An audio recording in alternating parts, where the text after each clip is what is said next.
वइज़ा मरिज़्तु फहुव यशफ़ीन। और जब मैं बीमार होता हूँ तो मेरा अल्लाह ही मुझे शिफा देता है।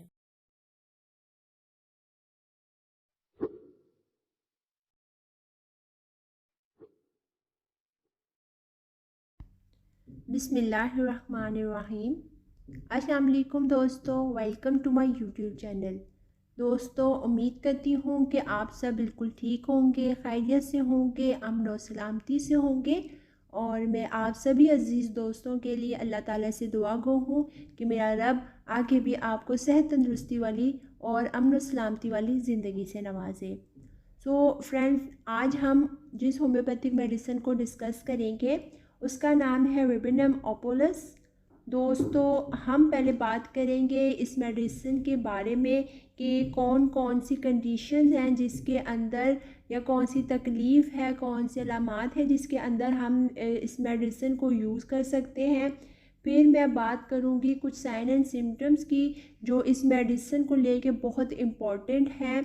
और बात करेंगे हम उन सिम्टम्स को according to the body parts कि किस बॉडी के पार्ट में इस मेडिसिन से रिलेटेड कौन कौन सी अलामात हैं जो अहम है या जो बहुत वाज़िया तौर पर पेशेंट के अंदर देखी जा सकती है। और इसके अलावा फिर हम बात करेंगे इस मेडिसिन के बारे में कि आपने इसकी जो मेडिसिन के पेशेंट है उसको तकलीफ़ जो है वो किस टाइम में बढ़ती है और किस टाइम में कम होती है। और फिर हम लास्ट में बात करेंगे इसकी डोजेस की कि आपने किस पोटेंसी में इसको यूज़ करना है। तो दोस्तों, चलें अब हम इसकी जो डिस्क्रिप्शन है उसको हम स्टार्ट करते हैं। बात कर रहे हैं विबिनम ओपोलस की। फ्रेंड्स, ये मेडिसिन जो है जो ऐंठन उठती है, ऐंठन का दर्द होता है, उन पेशेंट के लिए ये दवा बहुत ही कॉमन, बहुत ही आम दवा ये मानी जाती है। इस मेडिसिन के अंदर ये माना जाता है कि जो औरतों की अलामात से मुतल्लिक ये बहुत ही अहम है। जैसे कि कह लें कि ये जो मेडिसिन है जिन फीमेल के अंदर मिसकैरेज बहुत ज़्यादा जिनका होता है कि 2-3 दफ़ा जिनका मिसकैरेज हो गया हो, हमल ज़ाया हो गया हो, तो उन फीमेल के लिए ये मेडिसिन बहुत अच्छी है क्योंकि ये इसकाते हमल को रोकती है। इसके अलावा दोस्तों के अंदरूनी जो आलात तनासल हैं उनकी हसासियत, सेंसिटिविटी जब बढ़ जाती है तो उसके लिए बहुत अच्छी है। पेड़ों के जो अज़ा हैं उसमें जो कॉलिंज का दर्द होता है उसके लिए बहुत इफ़ेक्टिव है। इसके अलावा प्रेग्नेंट लेडी को जो झूठा दर्द ज़ा लगता है, जो कहते हैं फॉल्स पेन है, उसके अंदर ये बहुत इफ़ेक्टिव है। और ब्लड क्लॉटिंग का जो मसला हो जाता है, और औरतों की जो बच्चादानी यानी कि यूट्रस से मुतल्लिक, बेज़ातुर रहम से मुतल्लिक जो भी प्रॉब्लम्स हैं, इश्यूज़ हैं, डिजीज़ हैं, उन तमाम के अंदर ये मेडिसिन बहुत ही इम्पोर्टेंस रखती है। तो अब दोस्तों, ये तो थी इसकी डिस्क्रिप्शन। अब हम इसकी अकॉर्डिंग टू बॉडी पार्ट, इसकी जो सिम्टम्स हैं हम उनको अब डिस्कस करते हैं। सबसे पहले बात कर लेते हैं सर की, हेड की, कि हेड से मुतल्लिक इस मेडिसिन की जो सिम्टम्स हैं वो क्या क्या हैं। तो दोस्तों, इस पेशेंट के सर में क्या होता है कि चक्कर इसे बहुत ज़्यादा आते हैं, आगे की तरफ झुकाव यानी कि आगे की तरफ गिरने का एहसास ज़्यादा होता है जब सर में दर्द होता है। तो पेशेंट को चक्कर बहुत आते हैं और चक्कर आने के साथ उसको ऐसा महसूस होता है कि वो चलेगा फिरेगा, हरकत करेगा तो वो आगे की तरफ गिर जाएगा। उसको ये इम्कान लग रहा होता है कि वो अब अगर उसका सर का दर्द जैसे जैसे बढ़ता जा रहा है वो अपने जो बैलेंस है वो खो देगा और वो आगे की तरफ को गिर जाएगा। इसके अलावा जो कनपट्टियाँ होती हैं पेशेंट की, सर की निस्बत उसकी कनपट्टियों के अंदर जो दर्द है वो ज़्यादा शिद्दत का होगा। इसके अलावा जो आँख के हमारे डेले होते हैं इसमें दुखन का एहसास ऐसे पेशेंट को बहुत ज़्यादा फील होता है। अब बात करते हैं स्टमक की। फ्रेंड्स, ऐसे पेशेंट को जो वेबरमेपुलस का जो पेशेंट है उसको जो भूख लगेगी वो नॉर्मल रूटीन से उसकी हट जाएगी, भूख में उसकी काफ़ी कमी आ जाएगी और उसको बार बार मतली का एहसास होगा, उसका दिल ख़राब होगा और बुकाइयाँ आएंगी। और ऐसे पेशेंट की जो ये कंडीशन है, अगर वो कुछ खा लेता है थोड़ा बहुत, तो कोई भी खाने की चीज़ लेने के बाद उसे जो ये कंडीशन है उसमें इम्प्रूवमेंट आती है, उसका दिल ख़राब नहीं होता और उसको जो मुसलसल मतली आने का मसला होता है वो भी ठीक हो जाता है। अब बात कर लेते हैं एब्डोमेन की, यानी कि पेट की। तो दोस्तों, इस पेशेंट के अंदर जो है दर्द कॉलिज पाया जाता है और दर्द भी ऐसा होगा जो अचानक उठेगा, शिद्दत का होगा। ये नहीं होगा कि हल्का हल्का हो रहा है और काफ़ी देर से, लेकिन जब भी दर्द उठेगा अचानक ही होगा और ज़्यादा तकलीफ़ के साथ होगा। और जब भी इस पेशेंट को दर्द होगा तो पेट में जो हमारी नाफ वाला हिस्सा है, नाफ के जो गिर्द कह लें दायरे में, ये इर्द गिर्द वाला जो हिस्सा है, इसके अंदर वज़न कह लें, दबाव कह लें, बहुत ज़्यादा महसूस होगा। ऐसा होगा जो कि पेशेंट के लिए अक्सर औक़ात नाकाबिले बर्दाश्त भी बन सकता है। तो पेट में क्या होगा, दर्द और उसके साथ दबाव का या वज़न का एहसास जो कि ज़्यादा शिद्दत भी इख्तियार कर सकता है, जो कि नाकाबिले बर्दाश्त हो जाए। अब बात करते हैं फ़ीमेल की कि जो वेबरमेपुलस की फ़ीमेल है उसके अंदर कौन कौन सी अलामात हैं जो पाई जाएंगी। दोस्तों, ऐसी पेशेंट के जो मेंसेस का इशू है, वो मेंसेस साइकिल ऐसे डिस्टर्ब होगा कि उसको माहवारी जो है वो देर से आएगी। जो भी उसकी माहवारी लास्ट उसका जो मेंस्ट्रुअल साइकिल होगा, उसकी जो भी वो डेट होगी उसकी निस्बत हर नेक्स्ट मंथ जो भी आएगा उसमें उसको 10 दिन 15 दिन या 20 दिन कह लें कि देर से माहवारी आएगी और उसको यही इशू अक्सर औकात ही रहता होगा। इसके अलावा मेंसेस जब आएंगे तब भी जो खून का बहाव है, जो खून खारिज होना होता है, वो मिकदार में बहुत ही कम खारिज होगा।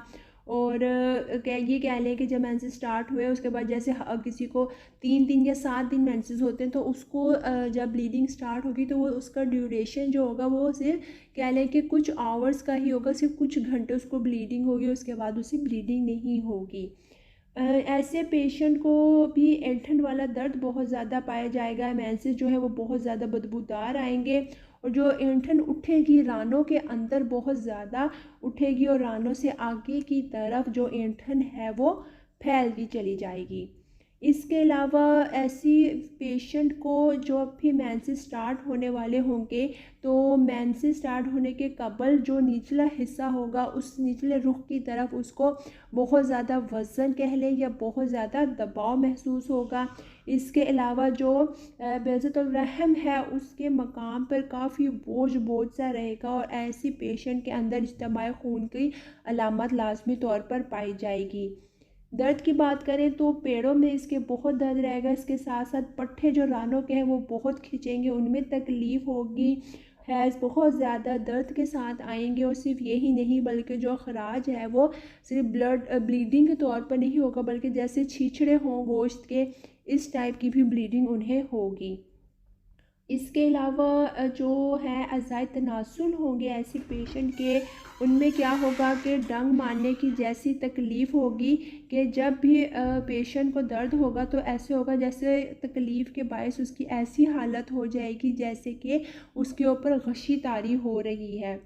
और इसके अलावा क्या है कि इस पेशेंट के अंदर क्या लिकोरिया का जो इशू है वो भी पाया जाएगा और लिकोरिया भी इस तरह का होगा कि खराशदार होगा, जहाँ जहाँ लिकोरिया का पानी लगेगा वहाँ पर ख़ारिश बहुत ज़्यादा फ़ील होगी।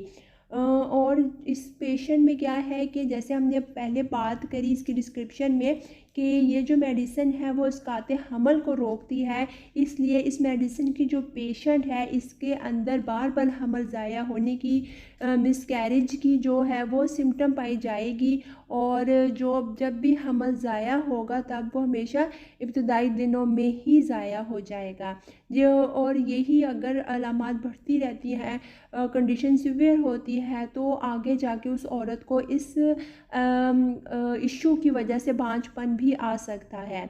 इसके अलावा ऐसी औरत को कमर का जो निचला हिस्सा है, ज़री पुश्त जिसे कहते हैं, उसमें दर्द होगा और ऐसा होगा कि रहम तक, यूट्रस के अंदर तक दर्द जाएगा। और ऐसी पेशेंट का जो दर्द है वो ज़्यादातर जो सुबह सवेरे का टाइम होता है उसमें ज़्यादा शिद्दत अख्तियार कर लेता है, या ये कह लें कि ज़्यादा बढ़ जाता है। बात करेंगे अब यूरिन की। दोस्तों ऐसी पेशेंट के अंदर जो यूरिन की अर्ज होगी वो बार बार होगी, और जो यूरिन है वो बहुत ज़्यादा मिक़दार में आएगा। रंग जो होगा हल्का जर्द जिसे कह लें, इस रंग का होगा। खांसी जब भी आएगी तब, या भी चलते वक्त अगर वो पेशेंट चल फिर रहा है तो उसका जो यूरिन है वो अगर थोड़ा सा भी उसे आ रहा है तो वो कंट्रोल नहीं होगा, बल्कि खांसने पे या चलने फिरने पे खुद ब खुद जो है वो यूरिन उसका पास हो जाएगा। बात कर लेते हैं स्टूल की। ऐसे पेशेंट को जो पखाना है वो बहुत ही सख्त आएगा और लंबा लंबा सा आएगा, और इसके साथ जो है जो मकद है उसमें पेशेंट को बहुत ज़्यादा तकलीफ़ होगी पखाना को ख़ारिज करते वक्त भी और उसके बाद कुछ टाइम तक भी।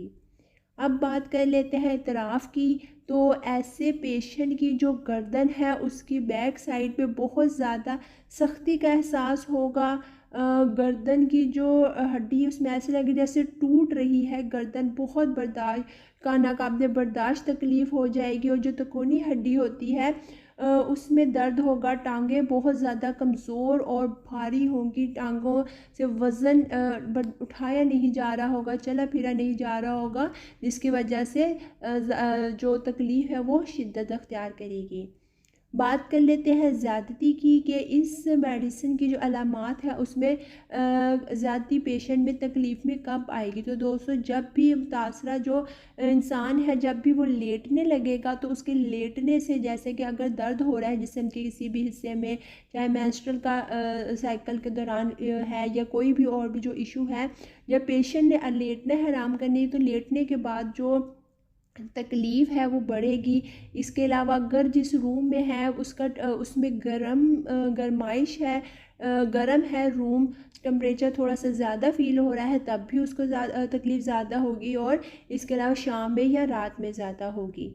कमी की बात करें तो खुली हवा में जब पेशेंट जाए तो उससे महसूस होगा कि जो उसको जो भी तकलीफ़ है उसमें कमी आ रही है, और जब कोई काम काज ना कर रहा हो रेस्ट करे तो रेस्ट करने से भी उसकी का जो तकलीफ़ की शिद्दत है उसमें काफ़ी हद तक कमी आ जाएगी। बात कर लेते हैं अब इसकी डोज़ की, कि दोस्तों आपने इस मेडिसिन को किस पोटेंसी के अंदर इस्तेमाल करना है कि जिसमें आपको इसका रिज़ल्ट अच्छा मिलेगा। तो दोस्तों आप इस मेडिसिन को यूज़ कर सकते हैं मदर टिंचर की फॉर्म में भी आप इसको यूज़ कर सकते हैं। मदर टिंचर को भी आपने पानी के अंदर यूज़ कर सकते हैं। आप हाफ कप पानी लें और उसके अंदर डोज अकॉर्डिंग टू आप कंसल्ट करें अपने डॉक्टर को, जो आपकी कंडीशन है उसके अकॉर्डिंग वो आपको सजेस्ट करेंगे कि आपने इतनी ड्रॉप्स इसके लेने हैं, फिर आप मेडिसिन को यूज़ करें तो ज़्यादा बेहतर है। बाकी आप इसे मदर टिंचर के अंदर भी यूज़ कर सकते हैं, और मदर टिंचर के अलावा जो छोटी और ताकतें हैं आप उनके अंदर भी इस मेडिसिन को इस्तेमाल कर सकते हैं। तो दोस्तों ये जो मेडिसिन हमने डिस्कस करी ये थी वेबिनम एपोलस थी।